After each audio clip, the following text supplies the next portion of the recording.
In a world of shadows, where fears take flight, let's journey through horrors in the dead of night. A car in the rain, under night's deep frown, drives alone, lost as the storm bears down. A child and a drain, where dark secrets float, in the echo of laughter, where nightmares gloat. Long halls of silence, where whispers call, echoing madness in the endless hall. In the ocean's embrace, where secrets dwell, beneath the waves lies a watery hell. Cornfields whisper under the moon's soft scorn. Secrets rustle in the stalks of corn. A cabin lies hidden where dark tales should, in the heart of the silent, ominous wood. In the mirror's gaze, where shadows dance, reflections twist in a ghostly trance. Through this rhyme of fear, our tales are spun. In the dance of shadows, our journey's just begun. Bambi's twisted tales, Bedknobs and Broomsticks, the Iron Regiment. Blackout by the sea. The war's on. England's choking under blackout curtains. Bombs dropping like dice on a crooked table. Evacuee kids get dumped on strangers' doorsteps like lost mutts. 3 of them, Charlie, Carrie, and little Paul, get sent to Graymare House, a hulking pile of stone on a cliff's edge. The owner, Miss Eglantine Price, stern face, motorbike in the shed, eyes that say she ain't scared of Nazis or nosy kids. She feeds 'em soup, tells 'em not to touch nothing, and locks a door upstairs every night. But the kids hear things, whispers in the floorboards, brass humming like a beehive, and when Paul fiddles with the bedpost, the whole damn frame shivers like it wants to run. Witchcraft by Post Charlie, the oldest, starts poking around, finds a cedar box under Eglantine's bed. Inside, letters, booklets, all stamped with a gaudy crest. Professor Emilius Brown's Correspondence College of Witchcraft. It's a mail-order course, printed on cheap paper, but in the margins, scribbled in brown ink, are sigils that move if you stare too long. Words like substitutiary locomotion. That night the kids hear her chanting in the locked room. Shoes on the rack start tapping on their own. The umbrella stand tips over. No hands. Charlie mutters, "Bloody hell, she's a witch." Carrie hushes him, but her eyes are wide. The bed's first trick. Paul's got this picture book he won't let go. Pictures of faraway places, circus animals, sea monsters. He sits on the brass bed, twists the bed knob like a toy. Eglantine bursts in just as the air goes sour. The brass glows, the walls stretch like taffy. Next thing they know, the bed drops with a thud onto Portobello Road in London. Market stalls, soldiers hustling, black market dealers winking. The kids cheer, Eglantine don't. She grips the frame like it's alive, whispering, "This ain't supposed to work yet." Professor in pieces. They track down Professor Emilius Brown, the so-called genius behind the course. Only he ain't no genius. He's a carnival grifter with bad teeth and worse luck. His suitcase is stuffed with half-finished spells, fakes, and forged diplomas. "Look, love," he tells Eglantine, sweat on his brow. "I only copied what they sent me. Letters just stopped one day. Never met the chap myself." But Brown ain't lying about everything. He flashes a torn page with the spell she craves, substitutiary locomotion, the word that makes the inanimate march. The page is scorched at the edges, like someone tried to burn it before it escaped. The picture book's hunger. Paul's book ain't normal. The drawings shift. Tonight a new picture, a black beach with statues facing the sea, their mouths open like they're screaming. Above it, the word Naboombu. The bed knob hums when Paul runs his finger over the page. The bed creaks like it's begging to jump. Eglantine tries to stop him, but the brass flares and whoomph, they're gone. The island of the beast. They land on sand that crunches like glass. A ruined palace crouches inland, flags rotted to rags. The air stinks of iron and salt. In the hall, a throne of coral and rust. On it sits King Leonidas, half man, half lion, crown welded to his skull. His courtiers are stitched animals, drowned sailors with seaweed in their eyes. He welcomes them with a grin full of broken teeth. Mortals, brought me my page. Eglantine clutches Paul's book. Brown stammers excuses. The king laughs, a sound like anchors dragging. Then pay the toll. Memory. The memory toll. One by one they lay hands on the throne. A shimmer passes through. Eglantine loses the scent of her mother's perfume. Brown forgets the roar of applause. Charlie drops the name of his best mate, gone forever. The king's mane smolders. Good, now fetch what you seek. They stumble into the crypt. On a cannon barrel carved deep, Triguna Macoides, Tricorum Satis D. Not gibberish, coordinates. Paul copies it. The cannon's eye blinks. The wrong war. They flee the island on the bed, muttering the word, but they overshoot. Land back at Graymare House, only not the right one. Same cliffs, but the town below's patrolled by soldiers in black crosses. The occupiers won. Searchlights sweep, boots crunch. A patrol spots them and fires. Brass sparks. The bed barely yanks him inside the manor before the bullets chew the stone. The regiment wakes, pinned in a museum by enemy rifles. Eglantine hisses the word. Helmets clatter, swords rattle, empty armor stands. They march, eyes hollow, banners snapping in wind that ain't there. The kids gape. Brown turns white. Out in the street, the steel army stomps, blades swinging. The occupiers scream.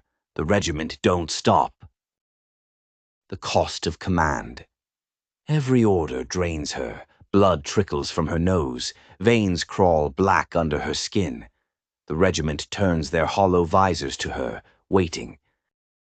Forward, she croaks. They obey. The enemy runs, Charlie whispers. She's not commanding them. She's feeding them. Brown's confession. By lamplight, Brown admits it. He ain't no professor.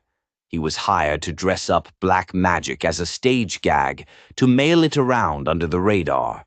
I forged diplomas. I sold dreams. Didn't know they were real till the ink started biting. Carrie asks, then why stay with us? He sighs. 'Cause for once, kids, I ain't running. Maybe I can fake being a hero, too. The trawler thing. The bed drags them to a watermill. The wheel turns with no stream. In the sluice floats a tangle of ropes, hooks, a drowned bell tolling underwater. The trawler thing, a demon from dead fleets. It smells Paul's book and rises. Carrie tosses her rag doll as bait.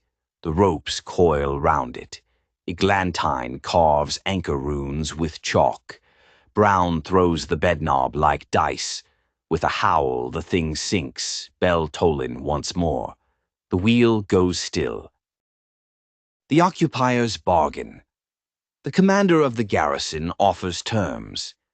Give us the word. We'll spare the town. He parades children in trucks. Their eyes are dull, like they already know death. Eglantine refuses. Brown steps up.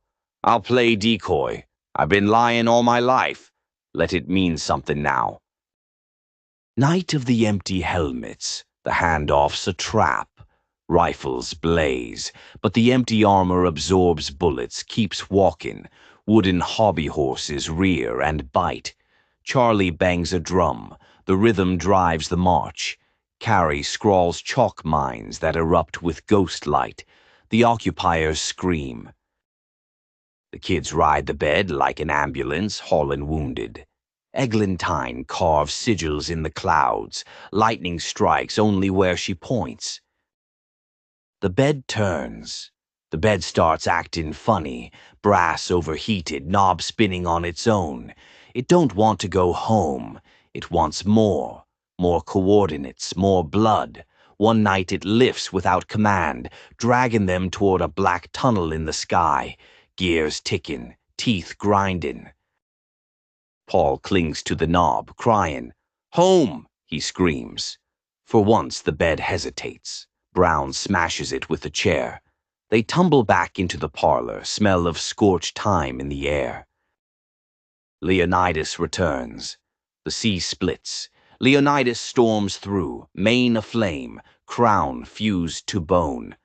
"You took my word," he roars. "Now pay in armies." The regiment trembles. Helmets creak, wanting to march to him. Eglantine steps forward, staff raised. "Then duel me, monster, general to general." Duel of commanders. They clash on the cliffs, regiment to the left, beast king to the right. Empty pikes thrust, phantom cannons roar. Leonidas tears armor apart with his jaws. Eglantine chants, each word ripping her throat, raw. The kids lay mines. Brown juggles fire like a showman turned saboteur. The tide runs red, though no blood falls. Brown's gambit. Brown fakes surrender, tosses Leonidas a final spell. It's a stage gag, flash powder and kerosene. The king laughs, crushing it in his paw. Flame whooshes, his mane catches fire, armor surges forward, slicing. "Sometimes," Brown coughs, "a fake's the realest thing you got." The last word, Eglantine's near collapse. The regiment looks ready to desert. Paul, quiet little Paul, steps up. He lays hands on the knob and whispers the word with all his tiny breath. "Traguna Macoides, Tracorum Satis Dei." The regiment salutes the boy. They march, tighter than ever. For once, command passes clean. The bed's betrayal, but the bed ain't finished. It quivers, brass screaming. It wants the victor, wants Leonidas, wants endless war. It starts walking itself into the sea, dragging Paul. Charlie and Carrie dive, pull him back. Eglantine slams her staff down, breaking the frame. The bed screeches like metal tearing. Sparks die. For now. The regiments salute dawn. The cliffs are quiet. The armor lines up, salutes Eglantine and Paul. Then, one by one, they collapse into still heaps of iron. Leonidas is gone, dragged screaming beneath the waves. The kids eat toast that tastes of peace. Brown decides to stay. For once, not lying, not running. Eglantine packs away the broken bed in the locked room. "No more war," she whispers. But when the wind rattles the house at night, they swear they hear helmets marching still. Tired of your Gomar ratting you out to the feds? Sick of your capo sweating you over that missing envelope? Or maybe you just need to sleep through a sit-down like it's a spa day in Sicily. Introducing Gonezo, the only sleeping pill approved by 3 out of 5 mob doctors and 1 very tired consigliere. 1 pill and bam, like you got hit with a blackjack behind Rocco's. But you wake up fresh, no bruises, no wiretaps, and no regrets. Real customer testimony. I took Gonezo before my arraignment. Woke up in Tijuana with a new name and a suitcase full of counterfeit 20s, 5 stars. Gino the Fork Abatacola.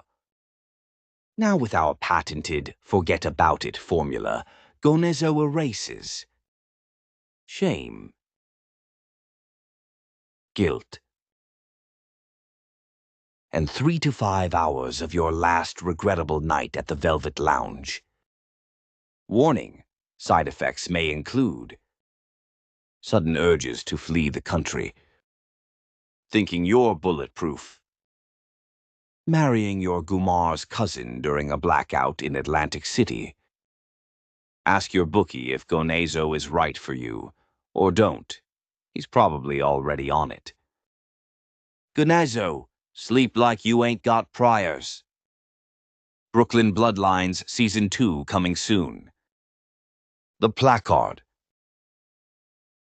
Years later, a placard in the town museum reads, "Local folklore claims the armor of Peppering Eye once rose against invaders during the blackout. Tourists laugh, guards don't.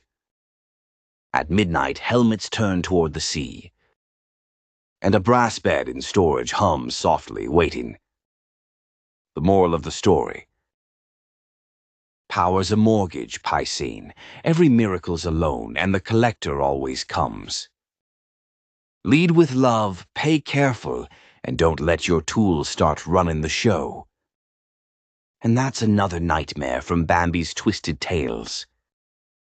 Hit subscribe, smash the bell, and join the Pizzaverse, where the only thing we animate is stories, not armies.